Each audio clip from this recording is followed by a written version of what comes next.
Hello बच्चों, कैसे हैं आप सभी। उम्मीद करता हूँ बहुत अच्छे हैं और पढ़ाई को अच्छे से कर रहे हैं। लास्ट जो सवाल आपने देखा होगा कम्युनिटी टैब में, बहुत सारे बच्चों का, मैं कह सकता हूँ 90% बच्चे ऐसे हैं जिन्होंने सही आंसर दिया। 10% बच्चे ऐसे हैं जो आंसर सही नहीं दे पाए। लॉजिक लगाने की बहुत कोशिश करी, इवन उन्होंने ट्राई भी बहुत अच्छा किया है, लेकिन थोड़ी बहुत चूक हो जाती है जिसके कारण वो सवाल रह गया। सवाल बहुत सिंपल था, चलिए पहले उसको डिस्कस करते हैं, फिर और सवाल भी करेंगे। तो वीडियो चालू करता हूं। मैं हूं प्रशांत माहेश्वरी और fun with physics YouTube channel पर आप सभी का बहुत बहुत स्वागत है। चलिए सबसे पहले वो सवाल देखते हैं जो हमने कम्युनिटी टैब में डाला था। हाँ भाई, देखिए क्या बोल रहा है। एक समषटभुज के शीर्षों पर चित्रानुसार आवेश रखे गए हैं, इनमें से किस स्थिति में केंद्र पर विद्युत क्षेत्र अशून्य है। पहली बात तो ये समझने लायक है कि इस सवाल में बोल रहा है कि वो वाला डायग्राम देखो जहां विद्युत क्षेत्र शून्य नहीं है। ये कंडीशन लगनी चाहिए, ठीक है। आपको वो वाला डायग्राम देखना है। अब अगर हम पहला देखते हैं तो आप डायग्राम जब देखोगे तो समषटभुज के सारे मतलब 6 कोनों पर समान आवेश है। भुजा सममित है, भुजा क्या आकृति सममित है ना। तो अगर यहाँ पर Q है, यहाँ पर Q है, यहाँ पर Q है, यहाँ पर Q है, यहाँ पर Q है और यहाँ पर Q है, तो फिर केंद्र पर विद्युत क्षेत्र कितना होगा? 0 होगा। ये बताने की अब कोई आवश्यकता होनी नहीं चाहिए। विभव जरूर ज़्यादा होगा, 6kq डिवाइडेड बाय r होगा, लेकिन विद्युत क्षेत्र अगर देखा जाए केंद्र पर तो वो कितना है बच्चों? 0 है। अब नेक्स्ट वाला डायग्राम देखो, पहला वाला तो हो ही नहीं सकता। नेक्स्ट वाला डायग्राम देखिए दूसरे नंबर का। दूसरे नंबर में ये 3 प्लस के हैं, ये माइनस का है, ये माइनस का है। चलो अब इस डायग्राम को सॉल्व करो। तो मैं बोलता हूँ इस वाले आवेश के कारण विद्युत क्षेत्र की दिशा ऐसी है, इस तरफ। बात समझिएगा, इस वाले आवेश के कारण विद्युत क्षेत्र की दिशा इस तरफ है। मैं इसे E1 लिख रहा हूं अगर मैं इस आवेश को Q1 मान दूं तो, ठीक है। फिर सारे आवेश बराबर हैं, ये बात और ध्यान में रखिएगा। तो चलो इसको भी E लिख लेते हैं। Q आवेश के कारण विद्युत क्षेत्र E है, तो इस वाले प्लस के आवेश के कारण विद्युत क्षेत्र किस तरफ जाएगा? तो आंसर है इस तरफ। ये दोनों विद्युत क्षेत्र एक दूसरे को क्या कर रहे हैं? निरस्त कर दे रहे हैं, ठीक है। तो ये दोनों आवेश तो 0 विद्युत क्षेत्र देंगे। ये प्लस का आवेश प्रतिकर्षित करेगा और विद्युत क्षेत्र इस तरफ देगा। इस प्लस के आवेश के कारण विद्युत क्षेत्र इस तरफ है, और ये माइनस का आवेश इस पॉइंट पे उपस्थित एकांक धनावेश को आकर्षित करेगा, तो इसका भी विद्युत क्षेत्र इस तरफ है। आप गौर करेंगे 2 विद्युत क्षेत्र इसी डायरेक्शन में काम कर रहे हैं। जबकि इस तरफ वाले देखोगे तो ये प्लस वाला क्या करेगा? प्रतिकर्षित करेगा, इस तरफ जाएगा विद्युत क्षेत्र, और ये माइनस वाला उसे आकर्षित करेगा, तो वापस से इसका विद्युत क्षेत्र भी इस तरफ है। तो गौर कीजिए 2 विद्युत क्षेत्र इस तरफ, 2 विद्युत क्षेत्र इस तरफ। कह सकता हूं कि 2E इस तरफ काम कर रहा है और 2E इस तरफ काम कर रहा है, ठीक है। गौर कीजिए 2E इस तरफ है, 2E इस तरफ है, तो इन दोनों का परिणामी E रिजल्टेंट इस तरफ जाएगा नहीं जाएगा? निकाल सकते हैं, नहीं निकाल सकते देवताओं? निकाल सकते हैं, कोई दिक्कत नहीं है। तो आप देखेंगे कि इस पर्टिकुलर केस में विद्युत क्षेत्र शून्य नहीं है, तो आंसर मिल गया। अब देखते हैं कि कोई और डायग्राम तो ऐसा नहीं है कि जहां पर विद्युत क्षेत्र अशून्य हो, ठीक है। तो अब हमें वो देखना है। तो बी हमारा पहला ऑप्शन मिल गया। बी है या 2 नंबर का है? बी है, ठीक है। अब देखो अगला, अगर मैं देखूं तो यहां पर वही समषटभुजी है,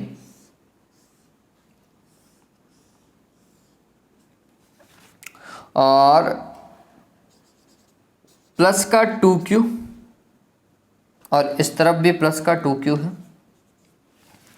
फिर इस तरफ 2Q प्लस का है और इस तरफ भी 2Q प्लस का है। फिर Q और Q, अरे ये भी देखो 0 विद्युत क्षेत्र देगा। कैसे देगा? सबसे पहले तो प्लस के Q के कारण देखते हैं। प्लस का Q कहाँ की ओर फेंकेगा? इस तरफ फेंकेगा। और ये वाला प्लस का Q कहाँ की ओर फेंकेगा? इस तरफ फेंकेगा। तो ये विद्युत क्षेत्र एक दूसरे को क्या कर रहे हैं? निरस्त कर रहे हैं। फिर ये प्लस का 2Q विद्युत क्षेत्र इस तरफ फेंकेगा, और इसका परिमाण क्या होगा? तो मैं लिख रहा हूँ 2E होगा, इसका दुगना।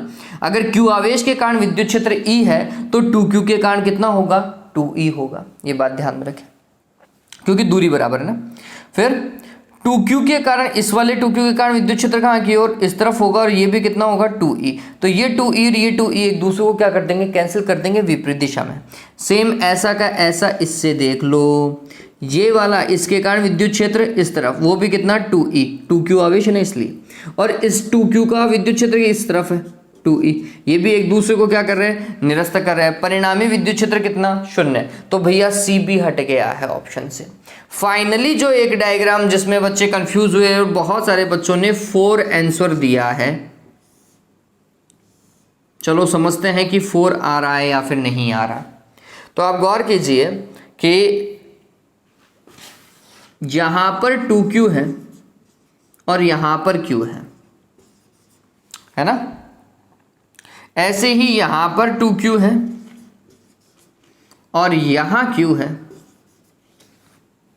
और फाइनली यहां 2q है और यहां q है। ठीक, सबसे पहले समझिए, मैं q आवेश के कारण विद्युत क्षेत्र देख रहा हूं, तो q आवेश के कारण विद्युत क्षेत्र क्या E, और उसकी दिशा इस तरफ होगी क्या, तो ये E इस तरफ काम कर रहा है। तो 2q आवेश के कारण विद्युत क्षेत्र इस तरफ होगा, q के कारण अगर E है तो 2q के कारण कितना बच्चों 2e, पता चल गया ये। ओके, काम करते हैं। तो इन दोनों का परिणामी अगर मैं देखूं, इस E और इस 2e का परिणामी देखोगे तो ये ज्यादा है ना, ये कम है, तो जहां ज्यादा जा रहा है उस तरफ ही परिणामी देखा जाएगा, और एक में से दूसरे को घटाया जाएगा, विपरीत दिशा है, तो 2e में से E घटाओ कितना आएगा, E आएगा। क्लियर, तो ये लो E, मैं इसको हटा देता हूं। बताओ भाई कोई दिक्कत है क्या आप लोगों को, खत्म हो गया क्या, इन दोनों का परिणामी कहाँ की ओर, इस तरफ हो गया। डन, चलो आगे देखो। पहले तो इसका देखो 2q का, 2q का विद्युत क्षेत्र इस तरफ, और वो भी कितना 2e, और इस q का विद्युत क्षेत्र किस तरफ, इस तरफ, कितना E। गौर कीजिए E इस तरफ है, 2e इस तरफ है, दोनों एक दूसरे के विपरीत दिशा में है, परिणामी ज्यादा की ओर जाएगा। 2e में से E को घटाओ कितना आएगा, E आएगा, तो इसको हटा दो और यहां पे परिणामी बना दिया इन दोनों का कितना E। ऐसे ही इस तरफ देखोगे तो आपको वापस से पता चल जाएगा। ऐसा कर दूं, कहीं कोई दिक्कत नहीं होनी चाहिए। चलो क्या होगा, 2q के कारण विद्युत क्षेत्र कितना होगा, 2e होगा इस तरफ, और q के कारण विद्युत क्षेत्र कितना होगा, E होगा। गौर कीजिए वापस से विपरीत दिशा, विपरीत दिशा है, एक दूसरे को क्या करेंगे, माइनस करेंगे, तो 2e में से E घटाओगे तो कितना आएगा E, वो भी इस तरफ आएगा, इसको हटा दो अब जाए, परिणामी कहाँ की ओर गया, इस तरफ। तो हमने देखा इन छहों के कारण परिणामी विद्युत क्षेत्र एक इधर है, एक इधर है, एक इधर है। ठीक, 3 सदिश एक दूसरे से परिमाण में समान है, और ये अगर एंगल नापोगे आप, ये वाले एंगल, ये सारे 120 डिग्री के हैं। 11वीं में लामी थ्योरम पढ़ रखी है क्या, लामीज थ्योरम है ना, तो आप देखोगे E/120, E/120 और E/120। ठीक, ये तभी केस काम कर रहा है जब परिणामी विद्युत क्षेत्र कितना है, 0 है। ठीक है, आप गौर करेंगे कि E इधर और E इधर, तो इस E और इस E का परिणामी इस तरफ आएगा, और वो भी कितना आएगा, E ही आएगा। फिर ये E और ये E एक दूसरे को क्या करेंगे, निरस्त करेंगे। ध्यान में रखिएगा, वापस से समझो, इस E और इस E का परिणामी देखो, और एंगल कितने डिग्री का, 120 डिग्री का लेना। तो मैं लिखूंगा, समझना, p² मतलब E का स्क्वायर प्लस q² वापस से E का स्क्वायर प्लस 2pq मतलब E into E square cos theta cos 120। कोस 120 का मान सभी को पता होना चाहिए, 120 का कितना होता है, 1/2 होता है, वो भी माइनस का। तो ये E स्क्वायर कितना हुआ, 2E², और ये 2E² को गुणा करो माइनस का 1/2 से, कैंसिल हुआ क्या, कितना आया, माइनस का E²। तो 2E² में से E² घटाया तो E², और E² का अंडर रूट लिया तो कितना आया, E। तो मैं यही तो बोल रहा हूं कि इसका और इसका परिणामी इस तरफ है, और कितने परिमाण का, E का। E इधर जा रहा है और E इधर जा रहा है, एक दूसरे को क्या करेंगे, निरस्त करेंगे। तो लामी थ्योरम नहीं पता है तो भी सामान्य कॉन्सेप्ट ध्यान में रखो, सामान्य कॉन्सेप्ट से भी आपको पता चल जाएगा कि जो D ऑप्शन है ना, वो भी क्या है, इनकरेक्ट है। फाइनली सिर्फ एक ही था जहां विद्युत क्षेत्र शून्य नहीं है, कौन सा? बी। बच्चों मैं एक बार के लिए वीडियो देख लेता हूं कि ये लिखा हुआ तो सही समझ में आ रहा है क्या, उसके बाद में अपन आगे वाले क्वेश्चन को करने की कोशिश करते हैं। चलिए, तो उम्मीद करता हूं ये सही जा रहा है, सब कुछ सही ही जा रहा है। हाँ भाई, तो ये सवाल समझ में आ गया बच्चों, क्लियर हुआ ये सवाल? अब आगे देखते हैं। आगे कुछ एक सवाल और है हमारे पास में। तो बी इसका फाइनल ऑप्शन है। जिन बच्चों का सही होता है मैं उन पर लाइक कर देता हूं, और जिनका रीजन मेरे को बहुत अच्छा लगता है, कुछ बच्चे रीजन भी लिखते हैं, ठीक है, और वो बहुत बढ़िया बात है। उससे आप पता चलता है कि हाँ बच्चे को फिजिक्स आती है और वो अप्लाई कर रहा है। चलिए क्या बोल रहा है, 109 वाला क्वेश्चन देखिए, 109 आपको दिखाई देगा। क्या बोल रहा है, एक इलेक्ट्रॉन एक्स अक्ष के अनुदिश गति कर रहा है। इलेक्ट्रॉन कहाँ की ओर जा रहा है? इस दिशा में जा रहा है, एक्स अक्ष की ओर, ठीक है, तथा विद्युत क्षेत्र वाई दिशा में है। विद्युत क्षेत्र कहाँ की ओर है बच्चों? वाई दिशा में है, इस दिशा में विद्युत क्षेत्र है। तो इलेक्ट्रॉन का पथ होगा, क्या होगा भैया? बताओ बताओ, सोचो। कोई आवेश जो है वो विद्युत क्षेत्र के विपरीत दिशा में भी जा सकता है और विद्युत क्षेत्र की दिशा में भी जा सकता है, ये बात ध्यान रखना। चूंकि यहाँ पर इलेक्ट्रॉन है, इलेक्ट्रॉन सदैव विद्युत क्षेत्र के विपरीत दिशा में बल अनुभव करता है, जबकि अगर कोई धनात्मक आवेश होता, अगर प्रोटॉन होता, तो वो विद्युत क्षेत्र की दिशा में गति करता। अब गौर कीजिए, विद्युत क्षेत्र इस तरफ और आप जा इस तरफ रहे हो, तो मतलब एक बल आपके ऊपर इधर काम कर रहा है, एक बल विद्युत क्षेत्र ने यहाँ लगा दिया, आपकी गति कहाँ की ओर होती? ऐसी जाती है, ठीक है। ये तो होती प्रोटॉन के लिए, अगर विद्युत क्षेत्र की ओर जाने की कोशिश करता यूं तो प्रोटॉन होता है ना, विद्युत क्षेत्र की दिशा में बल अनुभव कर रहा है। ये तो इलेक्ट्रॉन है भैया, ये कैसा जाएगा? यूं, ऐसा।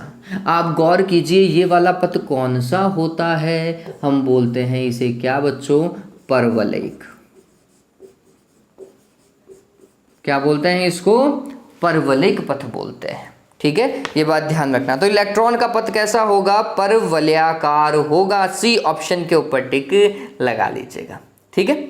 चलिए 110 देखिए, एक इलेक्ट्रॉन विद्युत क्षेत्र में किसी वेग से विद्युत बल रेखाओं की दिशा में प्रवेश करता है। चलिए मैं विद्युत क्षेत्र इस डायरेक्शन में मान रहा हूं। अब क्या हुआ? इलेक्ट्रॉन भी प्रवेश इसी डायरेक्शन में कर रहा है। ये इलेक्ट्रॉन आया और इसी डायरेक्शन में उसने क्या किया? प्रवेश किया। कितने वेग से? v वेग से मान लो, या कोई भी वेग से मान लो, या किसी भी बल से मान लो। प्रवेश करता है तो इलेक्ट्रॉन का पथ वृत्तीय होगा। भाई वृत्तीय नहीं हो सकता। अगर ये चुंबकीय क्षेत्र होता तो भी वृत्तीय नहीं होता, क्योंकि उसी दिशा में जा रहा है, तो भी नहीं होता। चलो ये तो नहीं है। इलेक्ट्रॉन का पथ परवलिक होगा। भाई दोनों एक ही दिशा में जा रहे हैं, परवलिक क्यों होगा? सीधा ही रहेगा। इलेक्ट्रॉन का वेग घट जाएगा। यहां कुछ कॉन्सेप्ट हो सकता है। देखिए विद्युत क्षेत्र इस तरफ है, तो इलेक्ट्रॉन जा रहा ऐसा था, इसके ऊपर बल कहां की ओर लगेगा? विद्युत क्षेत्र के विपरीत। मतलब इसकी गति की दिशा के विपरीत दिशा पर इलेक्ट्रॉन पर क्या लगेगा? बल लगेगा। बताओ उसका वेग घटेगा या बढ़ेगा? सीधी सी बात है, जहां ऐसा रहा था एक बल पीछे की ओर काम कर रहा है, घर्षण की तरीके से मान लो चाहे, ठीक, तो फिर क्या होगा? वेग में कमी आएगी, स्वाभाविक सी बात है, ठीक है। तो हम बोलेंगे इलेक्ट्रॉन का वेग जो है बच्चों क्या हो जाएगा?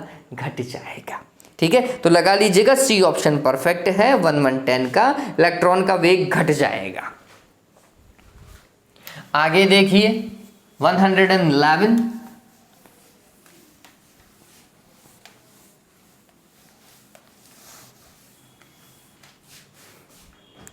क्या बोल रहा है? एक इलेक्ट्रॉन जिसका द्रव्यमान m तथा आवेश स्मॉल e है को निर्वात में विभवांतर v द्वारा विरामावस्था से त्वरित किया जाता है। इलेक्ट्रॉन को क्या किया जा रहा है? त्वरित किया जा रहा है। चलो इलेक्ट्रॉन की अंतिम चाल होगी, लो भैया, अगर इलेक्ट्रॉन को त्वरित किया जा रहा है मतलब उसको गतिज ऊर्जा दी गई है 12mv², और v विभवांतर से त्वरित किया गया है मतलब इलेक्ट्रॉन को दी गई ऊर्जा क्या होगी? qv होगी। q की जगह इलेक्ट्रॉन का आवेश लिखूंगा e, तो EV बराबर फॉर्मेट हो गया 12mv²। आपको वेग पूछ रहा है ना, चलो mv² बराबर क्या हुआ, इसको मल्टीप्लाई करो 2e कैपिटल V, तो v² इज इक्वल्स टू क्या हुआ 2e capital V divided by m। आपको तो वेग ही निकालना है, क्या होगा √2e capital V divided by m। ये वेग, इतने वेग से वो जाएगा। ठीक है, ध्यान में रखिएगा। क्या लिखेंगे, सी ऑप्शन लगा लीजिएगा, √2e V divided by small m। ठीक है, तो सी ऑप्शन परफेक्ट है। क्लियर हुआ? ओके, 12वां देखिए, सॉरी 112 112, भगवान करे नहीं न्यूमेरिकल है, नहीं शायद हो जाए। देखो, एक साबुन के बुलबुले जिसका विभव 16 वोल्ट है कि त्रिज्या दुगनी करने पर बुलबुले का नया विभव हो जाएगा। बहुत सिंपल है भाई। देखो, बुलबुला मानिए तो आवेश सारा का सारा सरफेस पर है, तो हम बोलेंगे जब उसके विभव की बात करेंगे तो हम लिखेंगे क्या बच्चों, KQ divided by capital R बराबर कितना है बच्चों, 12 वोल्ट बोल रहा है, कितना वोल्ट बोल रहा है, 16 वोल्ट बोल रहा है। ठीक, अब बोल रहा है त्रिज्या को दुगना कर दो, त्रिज्या को दुगना करो तो नीचे 2R लिख देना भाई, तो KQ डिवाइडेड बाय 2R का मान कितना होगा। तो आप गौर कीजिए, ये तो 16 था, खुद ने ही दे रखा है, और 16 में किसका भाग, 2 का, ये कितना आएगा 8 आएगा, 8 वोल्ट प्रारंभ का आधा हो जाएगा। ठीक है, तो कितना आंसर लगाओगे, 8 वोल्ट। सी ऑप्शन देखिए, सी इज परफेक्ट। ये लगातार ही सी आ रहा है क्या, 109 110 111 112 में सी आ रहा है, बहुत बढ़िया भाई, बढ़िया है काम। चलो आगे देखो, और सवाल कर लेते हैं। कुछ सवाल आपकी बुक के भी हैं इसके अंदर बच्चों, मैं डायग्राम वाला सवाल देख रहा हूँ। चलो एक सवाल डायग्राम वाला, ये सवाल देखें, आप करके बताओगे मेरे को कैसा आएगा। क्वेश्चन आप सभी को दिखाई दे रहा होगा।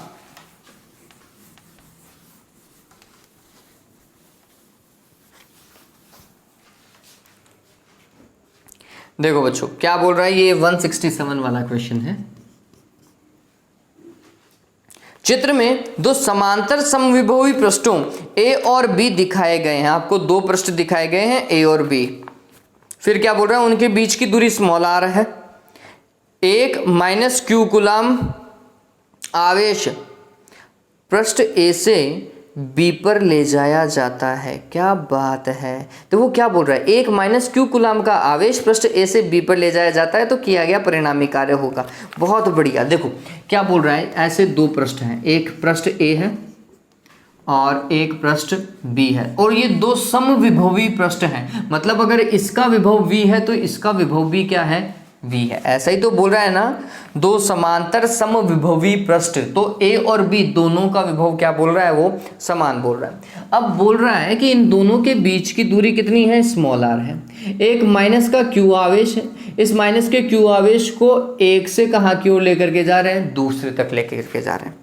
ऐसा ही तो बोल रहा है ना, माइनस का q कूलम आवेश पृष्ठ ए से कहाँ की ओर, बी की ओर लेकर गए तो किया गया कार्य ज्ञात करो। बताओ भाई, किया गया कार्य, आवेश को स्थानांतरित करने में किया गया कार्य, वो भी ए से लेकर कहाँ तक, बी तक, बराबर क्या होता है, वी ए भी लिख दूँ क्या, और वो क्या होता है, Q V B minus V A, यही कॉन्सेप्ट है। वी बी इसका विभव वी है, वी ए इसका विभव वो भी v है, तो ये क्या होगा, v माइनस वी होगा। कितना आएगा रे देवताओं, 0। ठीक है, वैसे भी दो समान विभव के पृष्ठों के बीच में आवेश को ले जाने में किया गया कार्य कितना होता है, 0। विभवांतर तो रहा ही नहीं, कार्य कहाँ से करोगे।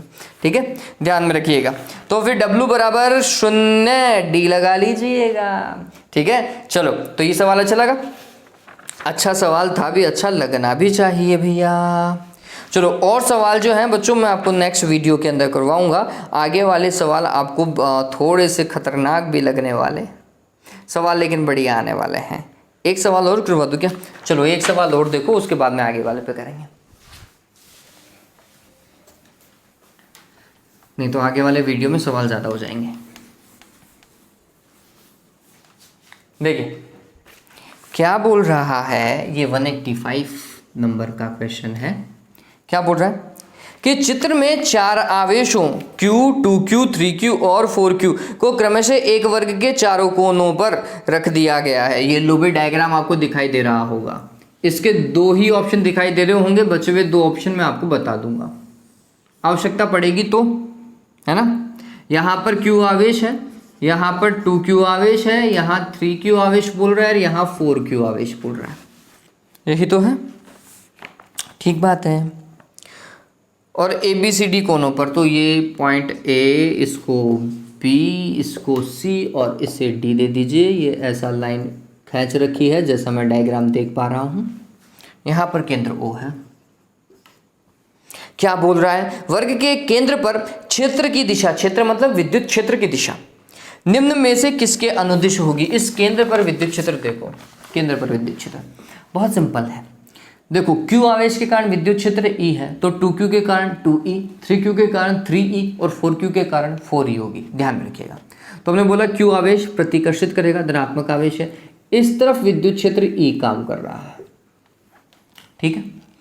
फिर आगे देखो, ये 2Q आवेश है, धनात्मक है, इसके कारण विद्युत क्षेत्र देखो 2Q के कारण कितना होगा? 2E होगा। कितना होगा? 2E होगा। फिर 3Q के कारण कितना होगा? इस तरफ 3E, प्रतिकर्षित वाला ही होगा तो 3E। फिर 4Q के कारण कितना होगा? आंसर है 4E होगा,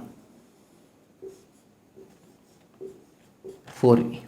गौर कीजिए, E इस तरफ है, 3E इस तरफ है, तो परिणामी कितना होगा रे इन दोनों का?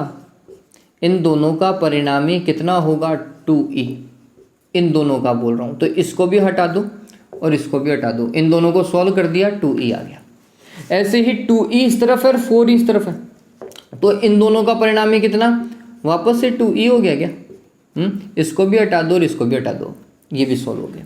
पता चला 2E इधर है, 2E इधर है, दोनों समान परिमाण के हैं, बीच में 90 डिग्री का एंगल है। ये वाला एंगल कितने डिग्री का? 90 डिग्री का है। सॉल्व करोगे ना तो परिणामी विद्युत क्षेत्र इस दिशा में जाएगा, यूं यूं, ठीक है। ये परिणामी विद्युत क्षेत्र की दिशा है। परिणामी विद्युत क्षेत्र की दिशा या तो आप लिख सकते हो D से A की ओर, क्योंकि इसी दिशा के समांतर है, या फिर लिख सकते हो C से B की ओर, ठीक है। देख लीजिए, A से B नहीं, मैंने क्या बताया आपको? या तो DA या फिर CB, इन दोनों के अलावा और कोई सी दिशा नहीं लिख सकते हो आप। उल्टा भी मत कर देना, BC भी मत कर देना। नहीं भैया, BC तो ऐसे देखी जाएगी ना, ध्यान में रखिएगा। ये लो, CB आ गया, B ऑप्शन, ये B ऑप्शन पे लगा लीजिएगा। और दे रखा है क्या? DA दे रखा है, BD दे रखा है, नहीं है। AC दे रखा है, नहीं है। तो हमें पता चला कि सिर्फ और सिर्फ B ही एक ऐसा ऑप्शन था जो कि सही चीज को बताता। ये पता चला ना बच्चों, इन दोनों का परिणामी बिल्कुल बीचों बीच से गुजरेगा, क्योंकि समान परिमाण के है ना, इसलिए परिणामी बीचों बीच से गुजरेगा। ओके, तो उम्मीद करता हूँ ये चीज़ आपको समझ में आ गई होगी। वीडियोस अगर आपको पसंद आ रहे हैं तो प्लीज़ चैनल को लाइक कीजिए, शेयर कीजिए और सब्सक्राइब कीजिए। Have a good day, take care.